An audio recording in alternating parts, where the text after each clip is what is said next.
믿음으로라고 하는 주제로 함께 누가복음 내용을 통해서 말씀을 나누도록 하겠습니다. 예수님을 믿으면 좋은 일만 생기는가? 그러면 예수님의 삶을 통해서 우리가 살펴봐야 되겠죠. 하나님의 아들 되신 예수님에게 어려움이 없었나? 그렇지 않죠.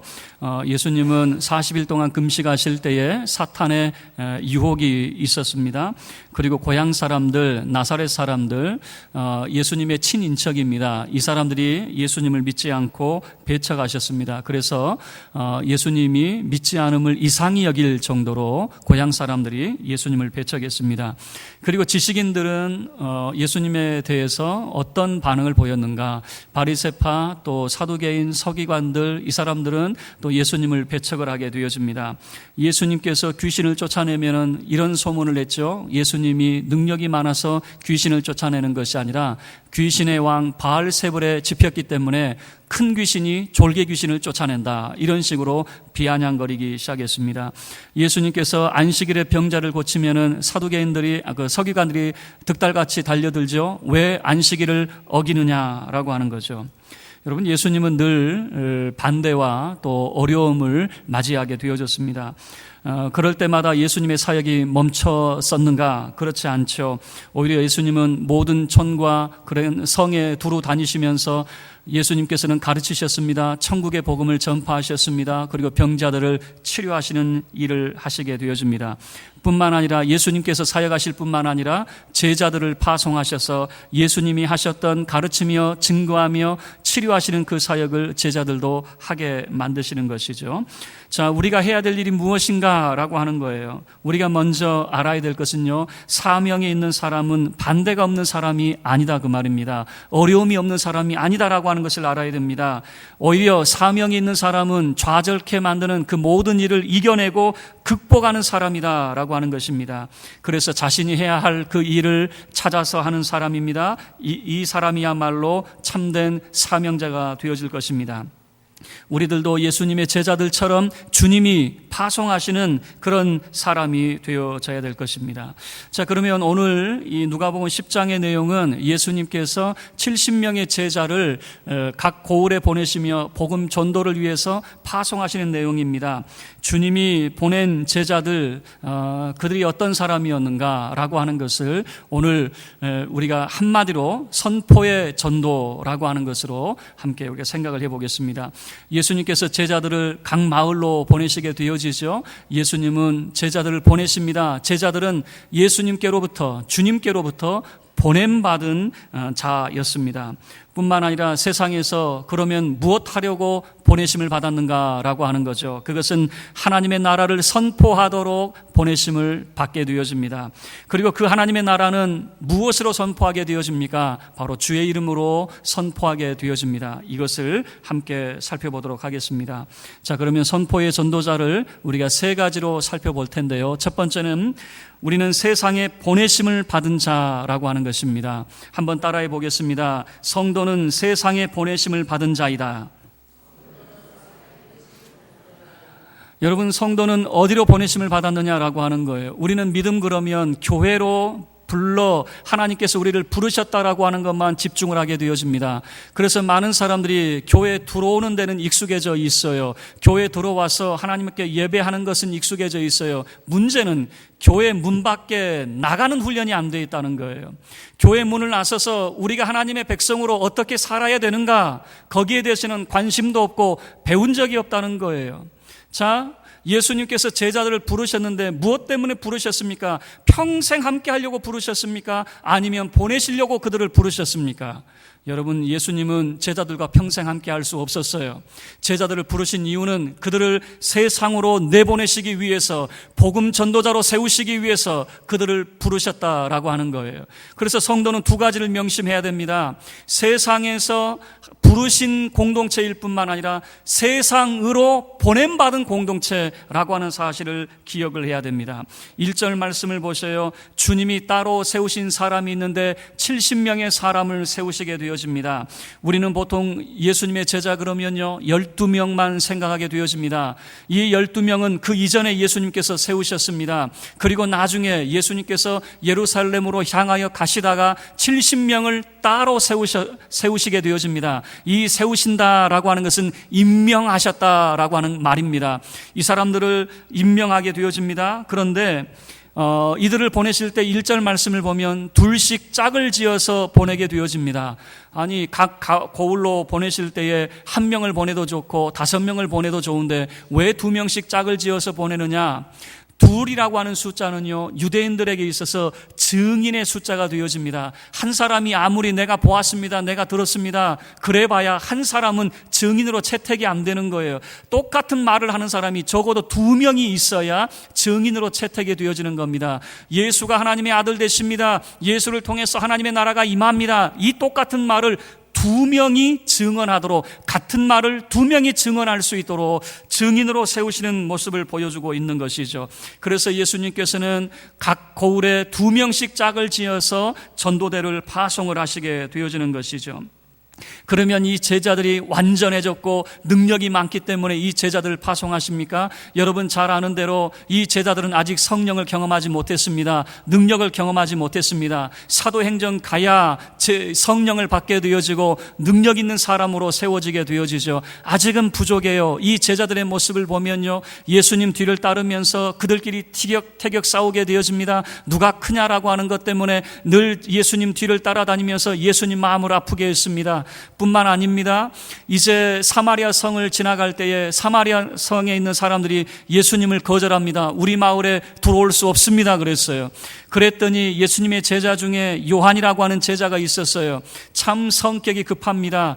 예수님, 얼마나 사랑하는 예수님인데 감히 우리 예수님을 거절을 해? 그래서 예수님께 달려가서 이렇게 제안을 합니다. 하늘에서 불을 내려 이 성을 멸하라 할까요? 여러분, 이것은요, 요한이 예수님을 사랑했기 때문에 할 수 있는 말이었던 것 같아요. 그러면 예수님이 칭찬하실 줄 알았는데 오히려 예수님이 혼을 냅니다. 너 무슨 말하고 있는 거야? 나를 받아들이지 않았다고 이 성을 멸한, 그런 제안을 하고 있는 그 요한을 예수님께서 혼을 내게 되어지는 거예요. 늘 제자들은 예수님의 마음을 바로 이해하지 못했어요. 늘 제자들은 불완전하고 늘 그런 모순 속에 빠져있는 그런 제자들의 모습이었어요. 그런데 이 제자들을 예수님께서 파송을 합니다. 둘씩 짝을 지어서 파송을 합니다. 제자들이 완전해서 파송한 것이 아니라 복음이 완전하기 때문에 파송을 하게 되어지는 겁니다. 하나님의 복음, 예수 그리스도가 완전하기 때문에 이 제자들을 파송을 하게 되어지는 겁니다. 여러분, 우리가 여러분들을 세상으로 보내는 이유가 있습니다. 여러분이 말씀을 많이 알고 성경 공부 많이 알고 여러분이 능한 사람이 되어지고 윤리적으로 탁월한 사람이 되어서 세상으로 보내는 것이 아니에요. 여러분이 완전해서가 아니라 복음이 완전하기 때문에 여러분에게 들려보내는 것입니다. 하나님의 나라가 완전하기 때문에 여러분에게 들려보내는 거예요. 여러분이 세상으로 나아가 세상에 보냄받은 자가 되어지는 것은 여러분이 완전해서가 아니라 예수 그리스도가 완전하기 때문에 보내는 것이에요. 제자들은 불완전했어요. 그리고 1절 말씀을 보면 앞서 보내시며 라고 하는 말이 있습니다. 이 보내신다라고 하는 말이 참 재밌는 말이에요. 그냥 보낸다는 말이 아니에요. 누가 강조가 되고 있냐면은 보냄받은 사람, 그러니까 제자들이 강조가 되고 있는 것이 아니라 보낸 자, 예수 그리스도가 강조가 되어지고 있는 거예요. 우리가 사극 드라마 제가 많이 이야기하죠. 사극 드라마 보면은 한 사람이 막 사약을 들고 벌벌벌 떨고 있는데 죽기 일보 직전인데 누가 뛰어옵니까? 말을 타고 후다닥 뛰어오면서 어명이요 라고 외치죠. 그러면 어명이요 소리를 들으면 사람들이 어떻게 합니까? 무릎을 꿇고 머리를 조아리게 되어지죠. 자, 이 사신을 보세요. 이 사신보다 직급이 높은 사람들이 왜 무릎을 꿇고 머리를 조아리게 되어집니까? 사신이 직급이 높은 게 아니에요. 누구 때문에 그랬습니까? 보냄받은 사신이 아니라 보낸 사람, 왕의 권세 때문에 그런 거죠. 왕의 권세 때문에 어명이요라고 하는 말이 울려 퍼지자마자 사실은 자기보다 한참 아래의 직급일 거예요. 아주 낮은 사람이에요. 그 사람 앞에 왜 내가 무릎을 꿇습니까? 왕이라고 하는 그 권위 때문에 무릎을 꿇게 되어지는 것이죠. 여기에서 강조되는 것은 제자들이 아니에요. 보내신 자가 누구냐 그 말입니다. 예수 그리스도께서 제자들을 보내시는데 이 예수 그리스도가 강조가 되고 있다라고 하는 겁니다. 그래서 이 70명의 제자들은요, 누구의 이름으로 나가게 되어지냐면 바로 그들을 보내신 예수 그리스도의 이름으로 보냄받았다라고 하는 것입니다. 교회 공동체는 교회 안에 모이는 공동체, 교회에 모여서 위대하신 하나님을 찬송하며 경배하며 하나님의 뜻을 우리가 배울 뿐만 아니라 우리는 교회 밖으로 나가야 됩니다. 교회 밖에 나가서 하나님의 백성의 삶을 살아야 됩니다. 예수 그리스도의 제자의 삶을 살아야 됩니다. 선포의 전도자의 삶을 살아야 됩니다. 그 이유는 나를 위해서가 아니라 내가 위대해서가 아니라 나를 보내신 이 복음이 완전하며 나를 보내신 예수 그리스도가 위대하신 분이시기 때문에 세상으로 보냄받은 자의 삶을 살아야 되는 것입니다. 두 번째는요, 우리는 이 세상에 보냄받은 자가 되어졌는데 세상에 무엇하라고 보내심을 받았느냐라고 하는 거예요. 우리는 세상에 하나님의 나라를 선포하는 자가 되어야 됩니다. 한번 따라해 보겠습니다. 하나님의 나라를 선포하자. 우리는 세상에 보내심을 받았어요. 세상에서 무엇을 해야 됩니까? 하나님의 나라를 선포하도록 우리는 보내심을 받았다라고 하는 거예요. 예수님께서 제자들 보내시면서 권면하시는 말씀이 있습니다. 너희는 가는 곳마다 하나님의 나라가 가까이 왔다, 이것을 선포하라라고 하는 것입니다. 하나님의 나라가 가까웠다고 선포하라는 거예요. 회개하라, 천국이 가까웠느니라. 그러면 이 하나님의 나라가 도대체 무엇입니까? 라고 질문을 할 수 있겠죠. 유대인들이 생각하는 하나님의 나라가 있습니다. 유대인들은 로마의 압제 가운데 있었습니다. 그래서 그들이 생각하는 하나님의 나라는 로마로부터 독립하는 것이 하나님의 나라라고 생각을 했습니다. 그래서 많은 사람들이 예수님을 정치 선동가로 생각을 했습니다. 많은 사람들을 혹세무민해가지고 로마로부터 독립운동을 하려고 하는 그런 독립투사다, 이렇게 생각을 하게 되어지는 것이죠. 여러분, 그런데요, 이런 자기식의 열심으로 하나님의 나라를 받아들여서는 안 됩니다. 많은 사람들이 하나님이 어떤 분인지를 알지 못한 채 그냥 자기식의 열심을 가지고 살게 되어집니다. 제가 어느 날 생일 선물을 받게 되어졌는데 우리 아이들이 어렸을 때 생일 선물을 받았어요. 생일 선물로 무엇을 줬냐면요, 가장 아끼는 것을 제게 주더라고요. 딱지를 줬어요. 그 딱지, 옛날 그 동그란 딱지 아니에요. 요즘 아이들 쓰는 딱지가 있어요. 정말 그 아끼는 딱지 중에 제일 큰 딱지를 제게 주더라고요. 어때요? 제가 감격했을까요? 우리 한국 사람들, 그렇죠. 우리가 외국에 해외여행 나가면 어떻습니까? 그 현지 음식, 정말 얼마나 기름진 음식이 많이 있습니까? 그래도 김치만 못하죠. 그래도 된장찌개만 못하죠. 그러지 않아요? 정말 우리가 해외에 나가가지고 아무리 기름진 음식을 먹어봐요, 김치만 못하더라고요. 된장찌개만 못하더라고요.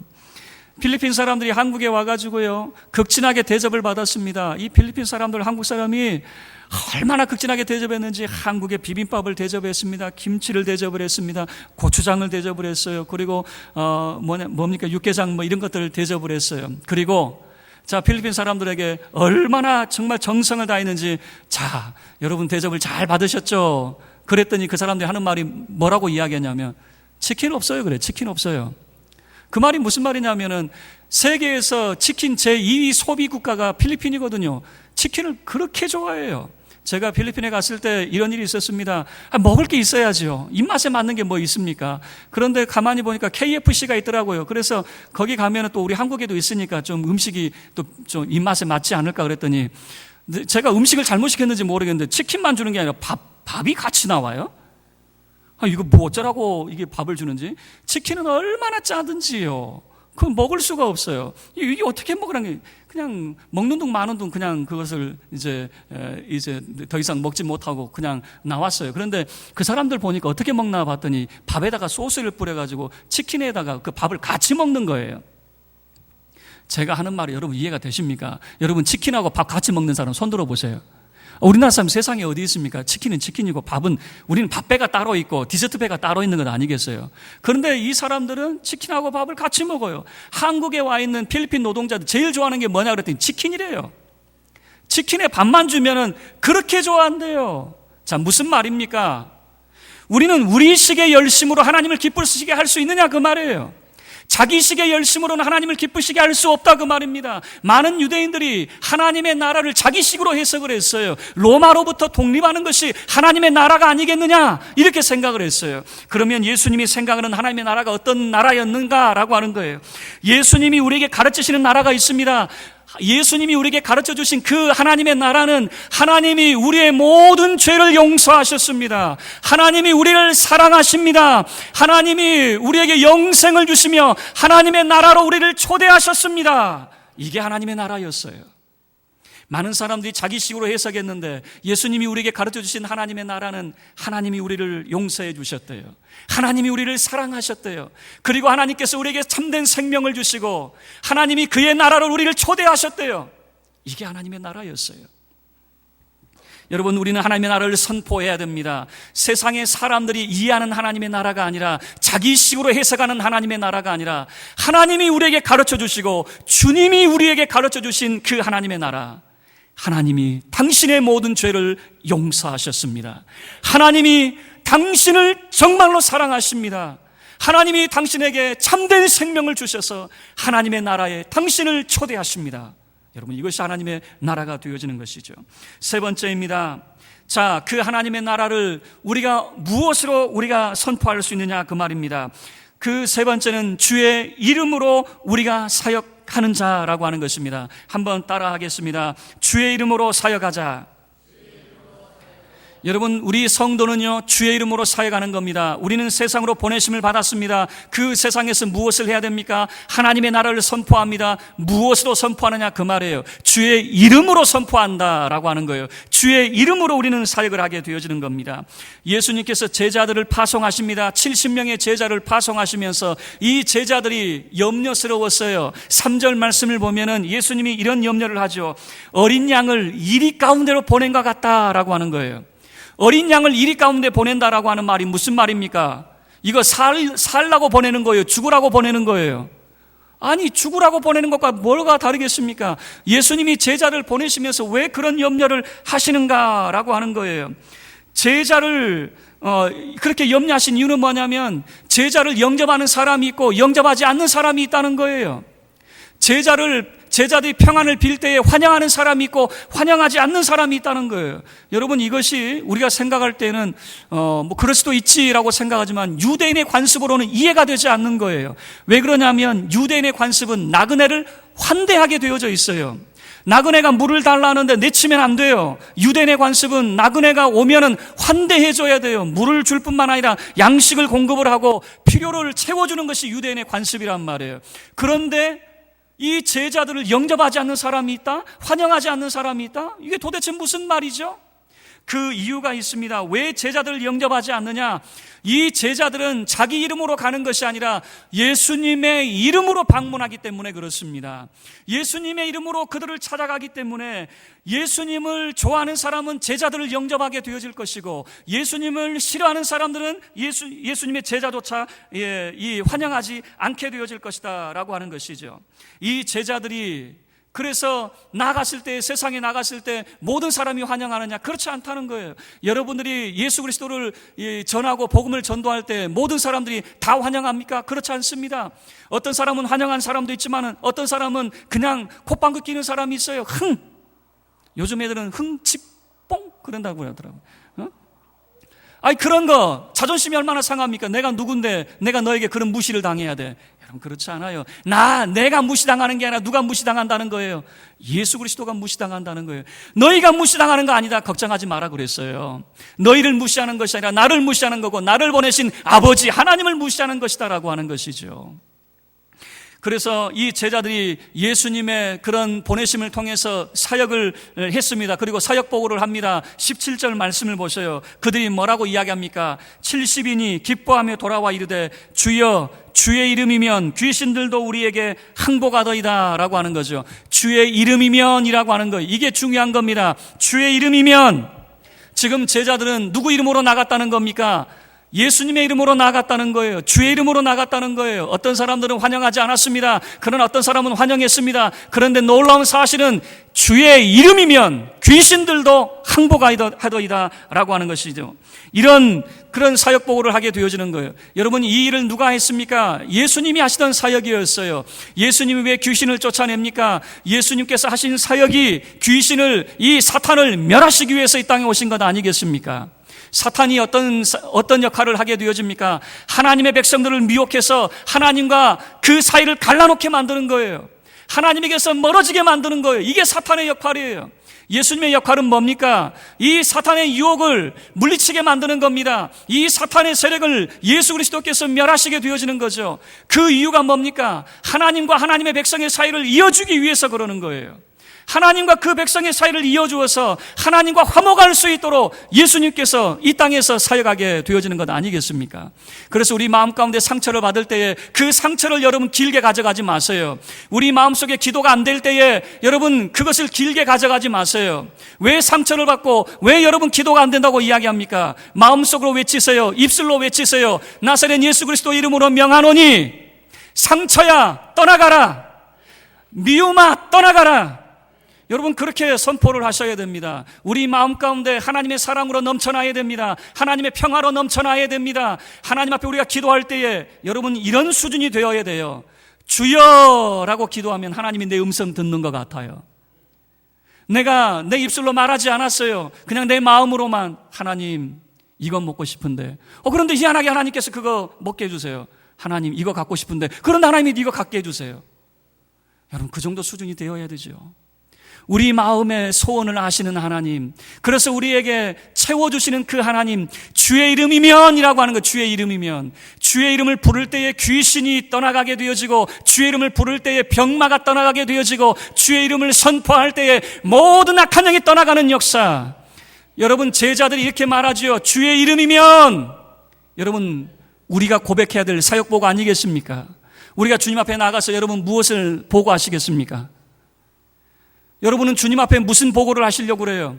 주님 앞에 섰을 때에 이 제자들의 사역 보고가 우리 사역 보고가 되어야 되지 않겠습니까? 주의 이름이면 귀신들도 우리에게 항복하더이다. 우리의 사역 보고가 되어야 된다라고 하는 것이죠. 자, 예수님께서 이 제자들을 보내실 때에 누구 이름으로 보내십니까? 주의 이름으로 보내셨다라고 하는 것을 성경이 우리에게 보여주고 있는 것이죠.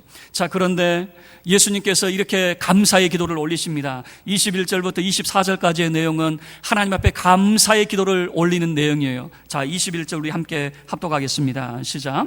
그때에 예수께서 성령으로 기뻐하시며 이르시되 천지의 주제이신 아버지여, 이것을 지혜롭고 슬기 있는 자들에게는 숨기시고 어린아이들에게는 나타내심을 감사하나이다. 옳소이다. 이렇게 된 것이 아버지의 뜻이니이다. 이렇게 된 것이 아버지의 뜻이 돼요. 뭐가 아버지의 뜻입니까? 어떤 사람은 영접하고 어떤 사람은 영접하지 않습니다. 어떤 사람이 영접했습니까? 어린아이 같은 사람들이 영접했어요. 어떤 사람이 영접하지 않았습니까? 지혜롭고 슬기롭다고 하는 사람들이 영접하지 않았어요. 아니, 하나님의 나라는 도대체 왜 이렇습니까?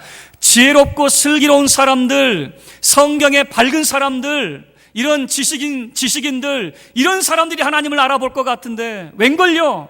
하나님을 알아본 사람들은 그런 사람들이 아니더라 그 말입니다. 어린아이 같은 사람들이 하나님을 알아보더라 그 말입니다. 어린아이가 뭡니까? 미숙한 사람들입니다. 어리석은 사람들입니다. 어린아이 같은 사람들이 어떤 사람들입니까? 내 힘으로는 살 수 없습니다 라고 말하는 사람들이겠죠. 내 힘으로는 살 수 없어서, 하나님의 은혜 아니면 내가 살 수 없습니다, 이렇게 고백하는 사람들이겠죠. 그런 사람들이 예수를 알고 예수를 믿는 어린아이 같은 사람들인데, 이게 바로 아버지의 뜻입니다 라고 예수님이 감사의 기도를 올리게 되어지는 거죠. 말씀을 마치도록 하겠습니다. 우리는 예수님이 발송하신 이 70명의 제자를 통해서 선포의 전도를 함께 살펴보았습니다. 우리는 어떤 전도자가 되어져야 되는가? 선포의 전도자가 되어져야 될 것입니다. 선포의 전도자는 어떤 전도자일까? 세상으로 보내심을 받은 자라고 하는 겁니다. 내가 주인공이 아니라 나를 보내신 예수 그리스도가 주인공입니다. 둘째는 우리는 세상에서 무엇을 해야 됩니까? 세상에서 하나님의 나라를 선포해야 됩니다. 그 하나님의 나라는 예수 믿으면 여러분 잘 됩니다. 이게 주 목적이 아니에요. 하나님의 나라는 하나님이 우리의 모든 죄를 용서하셨습니다. 하나님이 여러분을 사랑하십니다. 하나님이 여러분에게 참된 생명을 주셨습니다. 그리고 하나님이 여러분을 하나님의 나라로 초대하십니다. 이게 하나님의 나라입니다. 우리가 선포해야 될 것은 바로 예수 그리스도 그 이름을 통해서 예수 믿게 되어질 때에 하나님의 자녀가 되어지고 하나님의 나라를 상속받게 되어집니다. 이 하나님의 나라를 선포하는 거죠. 그리고 그 하나님의 나라는 어떻게 오게 되어집니까? 그 하나님의 나라는 어떻게 주어집니까? 바로 주의 이름으로 사역하는 겁니다. 주의 이름으로 오기 때문에 그렇습니다. 저와 여러분은 주의 이름으로 사역하는 예수 그리스도의 참된 복음의 전도자가 되어지기를 바랍니다. 주님이 파송하신 세상으로 보내심을 받은 자, 예수를 통해서 우리의 죄를 용서하시고 우리를 사랑하시고 우리에게 참된 생명을 주사 하나님의 나라를 초대하시는 이 하나님의 나라를 선포하는 자, 주의 이름으로 사역하는 예수 그리스도의 이름으로 사탄과 귀신의 세력을 멸하는 선포의 전도자가 다 되어지기를 주의 이름으로 축원합니다. 우리 다 같이